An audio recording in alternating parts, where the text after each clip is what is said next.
The future Luna stands beside me tonight, Ethan Blackthorne announced, and the applause began before Grace Morgan realized her entire world was about to collapse. The grand hall of Silver Ridge Pack glowed beneath hundreds of crystal chandeliers. Music echoed across polished marble floors while nobles, elders, and visiting alphas filled every corner of the room. This was the night everyone had been waiting for. The night Ethan would publicly choose the woman who would stand beside him as Luna. Grace stood near the front of the gathering, her heart racing so hard she could barely hear the music anymore. For 3 years, she and Ethan had been inseparable. They had grown up in the same territory, shared countless conversations beneath moonlit skies, supported one another through difficult seasons.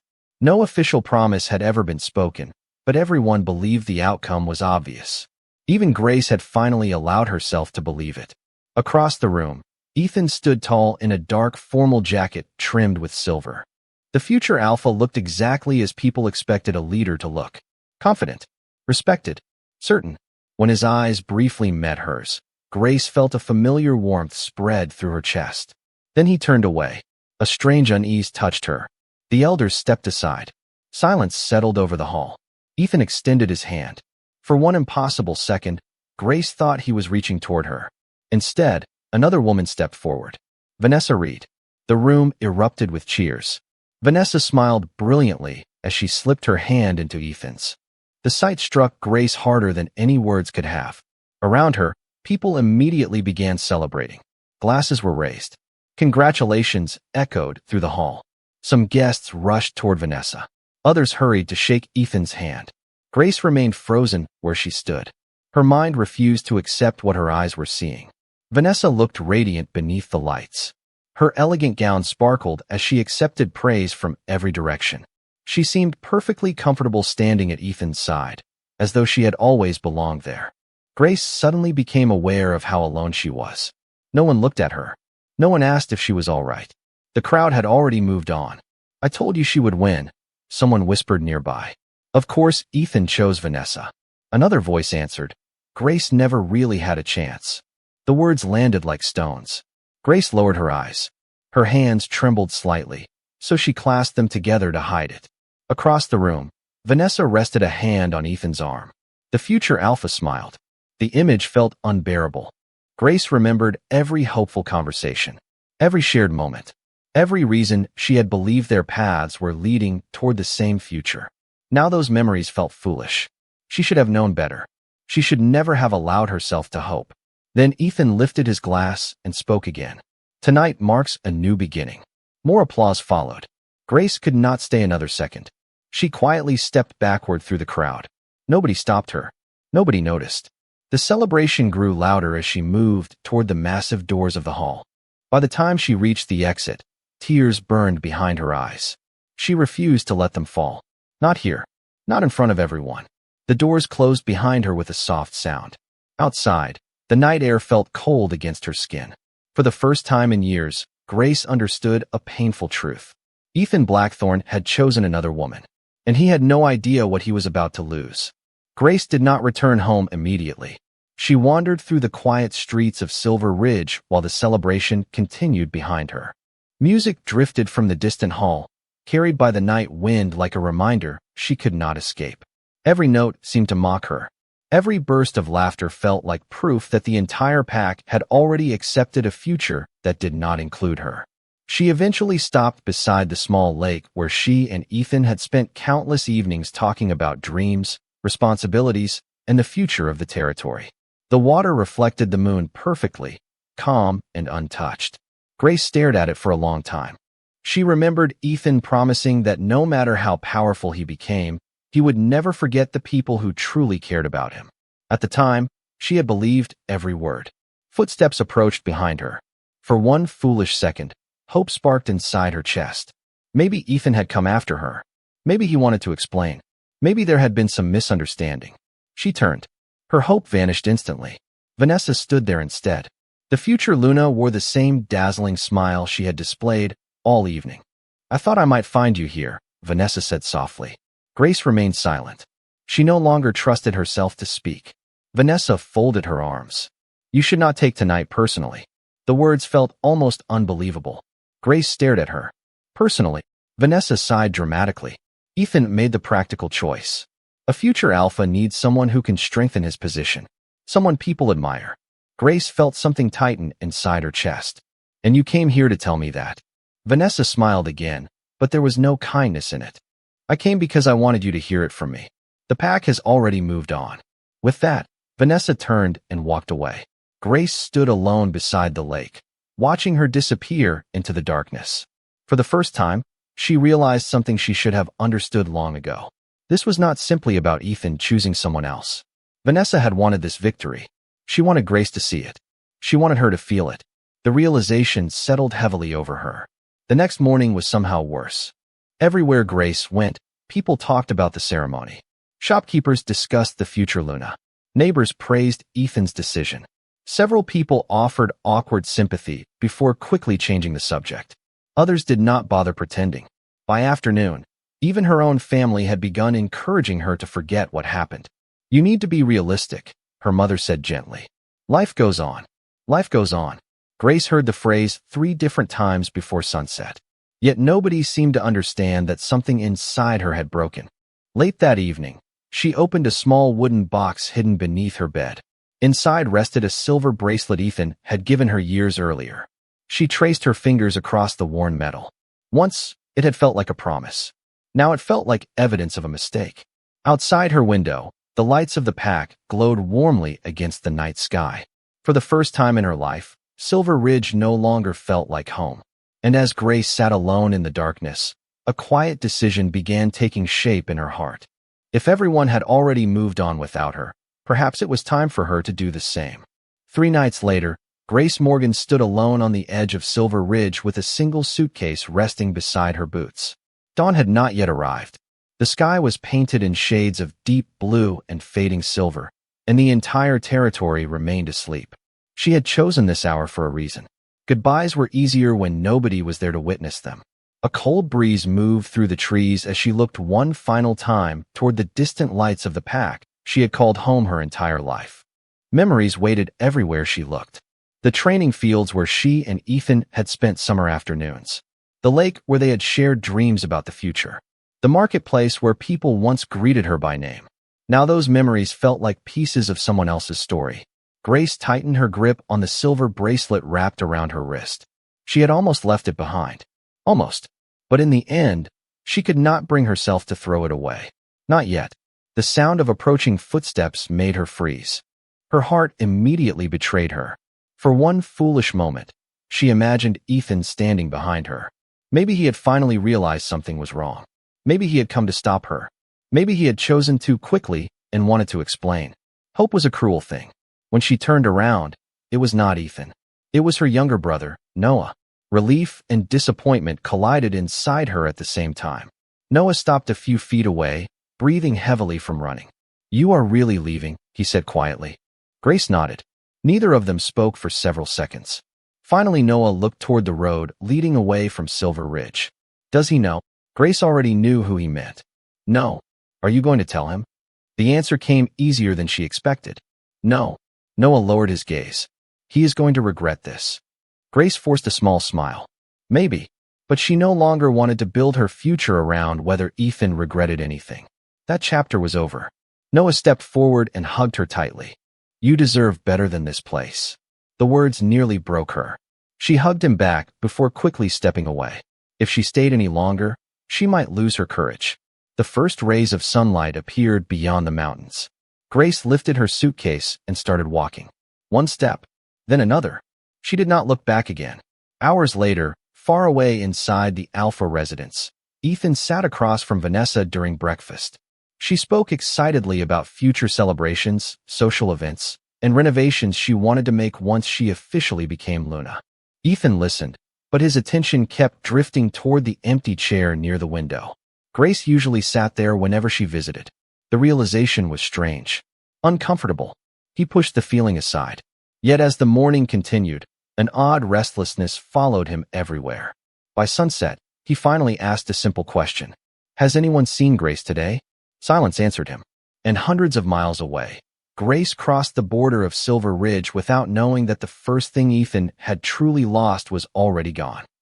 Weeks passed, and life inside Silver Ridge continued exactly as everyone expected. At least on the surface. The engagement celebrations grew larger with each passing day. Vanessa seemed determined to make every gathering grander than the last. New decorations appeared throughout the Alpha residence. Expensive furniture arrived from distant territories. Invitations were sent to influential families across the region. Everyone praised her vision. Everyone except Ethan. At first, he told himself he was simply adjusting to change. Becoming Alpha carried responsibilities. Preparing for a future Luna carried expectations. Yet an uncomfortable feeling followed him everywhere. Small things began to stand out. During community events, Vanessa rarely stayed longer than necessary. When elderly pack members approached to speak with her, her smile often disappeared the moment they walked away. When younger wolves asked for help, she redirected them to someone else. None of it was dramatic. None of it was enough to create conflict. Yet Ethan noticed it all. One afternoon, they attended a gathering celebrating several families who had contributed to the territory's recent success. Vanessa spent nearly an hour discussing which table offered the best view of the ballroom. Meanwhile, Ethan found himself staring at an empty seat across the room. Grace would have been moving through the crowd already. She would have remembered everyone's names. She would have asked about their families. She always did. The thought irritated him. He immediately pushed it aside. Comparing them was unfair. They were different people. Still, the comparison continued happening without permission. Days later, Ethan reviewed reports with several advisors. One document mentioned improvements to a farming district outside the territory. The lead advisor smiled. The irrigation project continues performing exceptionally well. Ethan nodded absent-mindedly before pausing. Who originally proposed that project? The room grew strangely quiet. Finally, one advisor answered. Grace Morgan. Ethan blinked. He had forgotten that. Later that same week, another discussion referenced a trade agreement currently generating strong revenue for the pack. Once again, Grace's name appeared. Then another report. Then another. Ethan began noticing a pattern he had somehow missed for years. Grace's influence seemed woven throughout Silver Ridge. Not in obvious ways. Not through titles or recognition. Through quiet contributions that simply made life better for everyone around her. The realization unsettled him more than he wanted to admit. One evening, he stood alone on the balcony overlooking the territory. The sunset painted the mountains gold and orange.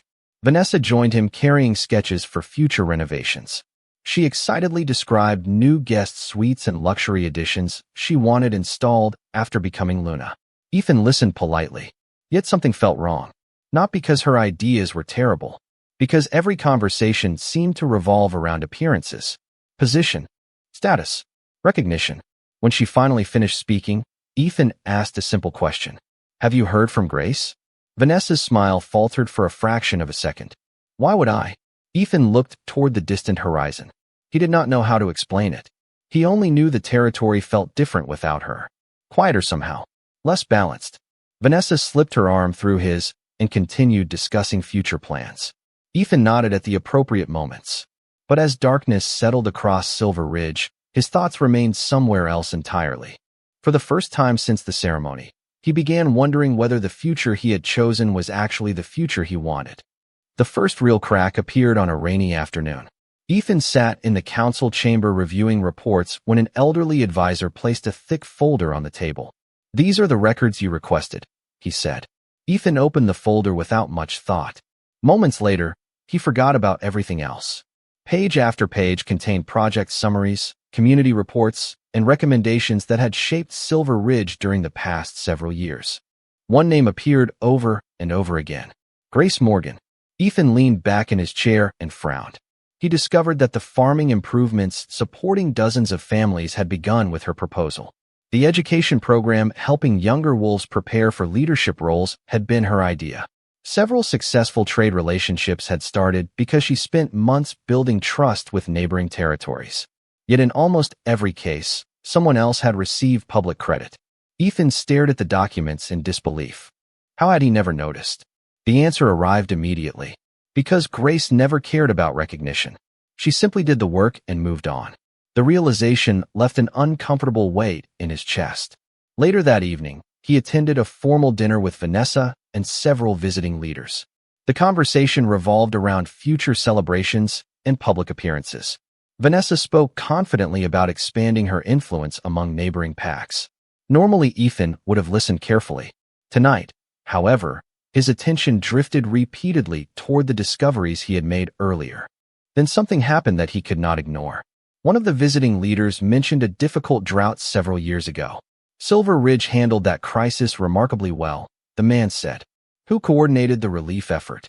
Ethan opened his mouth to answer, then stopped. Vanessa smiled and replied before he could speak.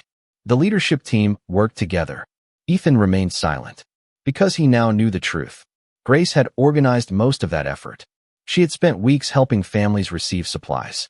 She had traveled from one district to another, making certain no one was forgotten. Yet she never mentioned it afterward. Vanessa continued smiling through the conversation, accepting praise that was never truly hers. For the first time, Ethan felt something dangerously close to disappointment. That night he could not sleep. Rain tapped softly against the windows while he wandered through the quiet halls of the Alpha residence. Eventually, he entered the library.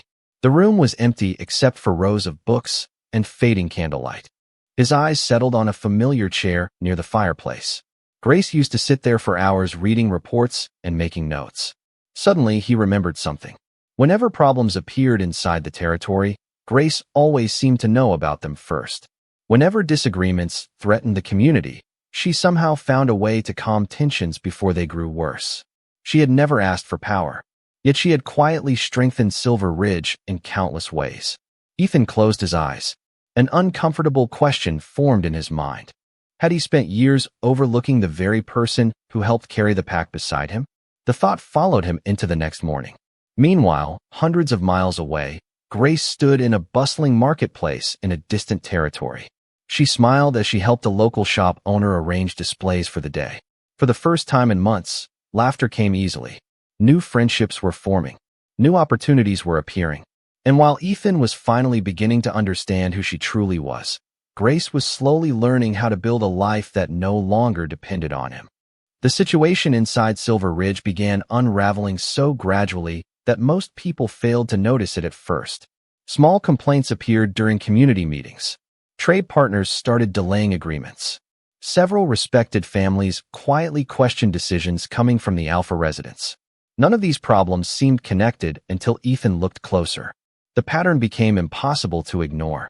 Vanessa approached leadership the same way she approached social events. She focused on appearances while overlooking the people affected by her choices. One afternoon, she insisted on redirecting resources toward an extravagant celebration meant to impress visiting dignitaries. The event succeeded in attracting attention, but it left several community projects underfunded. When advisors expressed concern, Vanessa dismissed them. People remember success, she said confidently, not budgets. Ethan sat silently during the discussion. Months earlier, he might have agreed.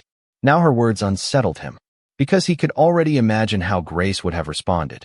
Grace always started with people, families, workers, elders, children. She understood that strong communities created strong reputations, not the other way around. The comparison returned again, and again, and again. A few weeks later, a major trade agreement unexpectedly collapsed. The neighboring territory chose another partner after several misunderstandings damaged negotiations. Ethan spent hours reviewing reports trying to understand what happened. Then he discovered something frustrating. Grace had managed that relationship for nearly 3 years before leaving Silver Ridge. During those years, not a single major issue had occurred. Since her departure, communication had steadily deteriorated. Ethan rubbed a hand across his face and stared at the documents spread across his desk. Every answer seemed to lead back to the same person. Meanwhile, Vanessa grew increasingly frustrated by criticism. She blamed advisors. She blamed circumstances. She blamed rival territories. Everyone seemed responsible except herself. One evening, Ethan attended a gathering hosted by several respected elders. Normally, these meetings were relaxed. This time, the atmosphere felt different. Cautious.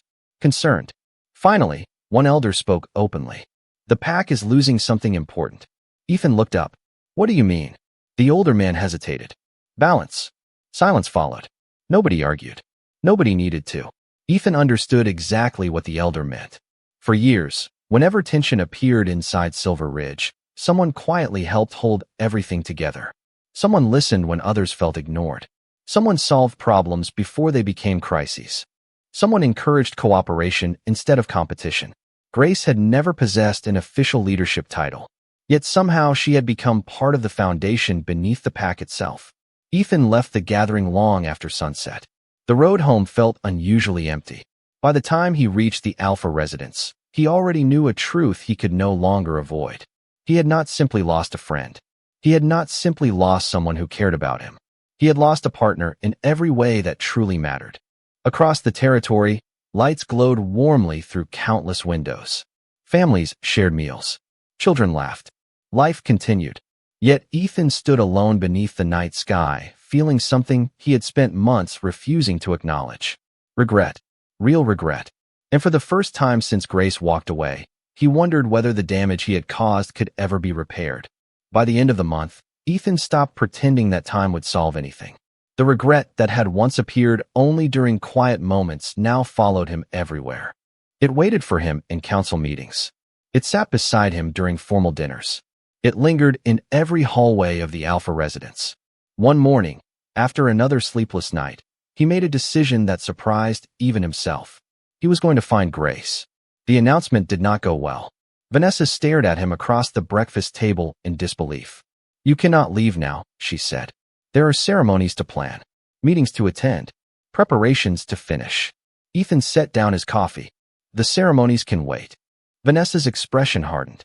"You are leaving the territory to chase someone who chose to leave." The words struck him because they contained part of the truth. Grace had chosen to leave, but only after he had given her every reason to believe she no longer belonged. Ethan rose from his chair. For the first time in months, he no longer felt uncertain. "I need answers," he said quietly. Vanessa looked away first. 2 days later, Ethan began his journey. He traveled through neighboring territories, speaking with merchants, innkeepers, and travelers who crossed regional borders. Most had never heard of Grace Morgan. Some thought they recognized the name. Others offered directions that led nowhere. Weeks passed. The search became exhausting. Yet every dead end seemed to strengthen his determination rather than weaken it. Along the way, he discovered something unexpected. People often remembered acts of kindness more clearly than names. In one village, an elderly woman described a blonde traveler who spent 3 days helping organize supplies after a difficult winter. In another town, a shop owner spoke warmly about a young woman who volunteered her time teaching local children. Ethan recognized the pattern immediately. Even hundreds of miles from Silver Ridge, Grace was still being Grace. She was still helping people, still making lives better without asking for recognition. The realization made his chest ache. One evening, nearly 3 months after leaving home, Ethan arrived in a thriving riverside settlement known as Ashwood Crossing. The town was larger than he expected. Market stalls lined the streets. Music drifted from open storefronts. Families filled the walkways. It felt alive. Ethan was preparing to continue his search the next morning when something caught his attention. Laughter. Familiar laughter. His heart stopped. Across the busy square, standing beside a flower vendor, was Grace. She looked different somehow. Not because of her appearance. Because of the light in her eyes. The sadness that haunted her when she left Silver Ridge was gone. She was smiling as she spoke with several townspeople. They smiled back with genuine affection. Children waved at her as they passed. Shop owners greeted her by name. Grace belonged here. Ethan remained frozen where he stood. For months, he had imagined this moment. He imagined finding her lonely, hurt, waiting. Instead, he found something far more painful. She was happy, truly happy. And as he watched her laughing beneath the afternoon sun, Ethan finally understood the full cost of the choice he had made. The woman he had spent months searching for had already begun building a beautiful life without him. Grace noticed him the following morning. Ethan had spent the entire evening debating what to say, only to realize there were no perfect words. He found her in the town square arranging flowers outside a small community center. Sunlight danced across the cobblestones while people stopped to greet her as they passed. The sight alone told him everything he needed to know. She had built something real here, something that belonged to her. When Grace finally looked up and saw him standing across the street, her hands froze. For a brief moment, surprise flashed across her face. Then it disappeared. She set down the flowers and walked toward him calmly. Ethan's heart pounded harder with every step she took. He had imagined this meeting countless times. None of those imagined conversations prepared him for the reality of standing in front of her again. "Grace," he said softly. Hearing her name aloud felt strangely emotional. She offered a polite smile. "Ethan." No anger. No bitterness. Just distance. Somehow that hurt more. For several seconds neither of them spoke. The sounds of the town continued around them. Children laughed nearby. Merchants greeted customers. Life moved forward. Finally, Ethan broke the silence. "I have been looking for you." Grace nodded gently. "I heard someone from Silver Ridge was asking questions in neighboring territories." Ethan lowered his gaze. "I should have come sooner." A shadow crossed her expression. Not pain. Acceptance. Maybe. The answer was neither cruel nor comforting. It simply existed. Ethan glanced toward the community center. People waved to Grace through the windows. She waved back instinctively. The gesture did not escape him. "They seem to care about you." A small smile appeared on her face. This one was genuine. "They are good people." Ethan looked around. Everywhere he turned, there was evidence of her presence. A garden being restored. A reading program posted on a bulletin board. Local families stopping to thank her for something. The pattern felt familiar because he had seen it before. He had simply failed to appreciate it when it happened in Silver Ridge. "You built a life here," he said quietly. Grace looked around the town she now called home. "No, I found one." The words settled heavily between them. Ethan suddenly understood the difference. For years, Grace had been building lives for everyone else, helping everyone else succeed, supporting everyone else's future. Here, she had finally allowed herself to become part of the future she was creating. They spent the next hour walking through Ashwood Crossing. Grace showed him the marketplace, the gardens, and the small projects she had helped organize. Everywhere they went, people greeted her warmly. Ethan listened more than he spoke. For the first time, he was seeing Grace through the eyes of people who valued her. Not as someone standing quietly beside a future alpha. Not as someone taken for granted. But as the remarkable woman she had always been. By the time the sun began setting beyond the river, a painful truth had become impossible to ignore. Ethan had not traveled across territories to rediscover Grace. He had traveled across territories to discover who she had been all along. And standing beside her beneath the golden evening sky, he realized the version of her he had overlooked was far more extraordinary than anything he had ever imagined. The next morning arrived beneath a sky painted with soft shades of gold and blue. Ethan stood beside the river that ran through Ashwood Crossing and watched the water move steadily toward the horizon. For the first time in months, he was no longer searching for Grace. He had found her. The problem was that finding her and winning her back were two very different things. Later that afternoon, he met her beneath a row of flowering trees near the community center. Families passed by carrying baskets, and children played nearby. It was a peaceful place, the kind of place Grace had always deserved. She smiled when she saw him, and that simple gesture reminded him why losing her hurt so much. "You are leaving soon," Grace said. It was not a question. Ethan nodded. "Tomorrow morning." Silence settled between them. The wind moved gently through the branches overhead. Finally, Ethan took a slow breath. "There is something I need to say before I go." Grace waited patiently. Ethan looked down at his hands before meeting her eyes again. "I spent months blaming circumstances. I blamed timing. I blamed pressure. I blamed everything except myself." His voice grew quieter. "The truth is that I made the wrong choice." Grace listened without interruption. "I failed to see what was standing in front of me. I failed to appreciate everything you did for Silver Ridge. Everything you did for me." Emotion tightened his chest. "And by the time I understood it, you were already gone." For a moment, neither of them spoke. Then Grace smiled sadly. "I spent a long time wishing you would realize that." Ethan closed his eyes briefly. Those words hurt because he knew how much they had cost her. "I am sorry." Grace studied him carefully. She could see the sincerity in his expression. The regret was real. The growth was real. The man standing before her was not the same man who had stood in the great hall months ago. Time and consequences had changed him. "I know," she said softly. Relief flickered across Ethan's face. Then he asked the question he had carried across countless miles. "Is there any chance for us?" Grace looked toward the town around them. The people she had come to care about. The life she had built with her own hands. The confidence she had discovered after leaving everything behind. When she finally looked back at Ethan, her eyes were gentle. "I forgive you." Ethan's heart lifted for a brief second. Then she continued, "But forgiveness is not the same thing as going back." The words landed quietly. No anger, no cruelty, just truth. Ethan lowered his gaze. Deep down, he had known this might be the answer. Grace stepped closer and placed a hand lightly on his arm. "What happened changed both of us," she said. "And I do not regret the woman I became because I walked away." Tears threatened to rise behind Ethan's eyes, but he smiled anyway. A small, sad smile. Because for the first time, he understood. Real love was not possession. Real love meant wanting someone to be happy, even if that happiness no longer included you. The following morning, Ethan left Ashwood Crossing. As he rode away, he glanced back one final time. Grace stood near the community center surrounded by friends, sunlight shining across her face. She looked peaceful. She looked strong. She looked exactly where she was meant to be. Ethan watched for a moment longer before turning toward the road ahead. He had lost the future he once imagined. Yet he carried something valuable with him. The lesson that some choices shape an entire life, and some people only reveal their true worth after they are gone. And as Grace turned toward the life she had built, and Ethan rode toward the future he now had to rebuild, both finally moved forward beneath the same endless sky.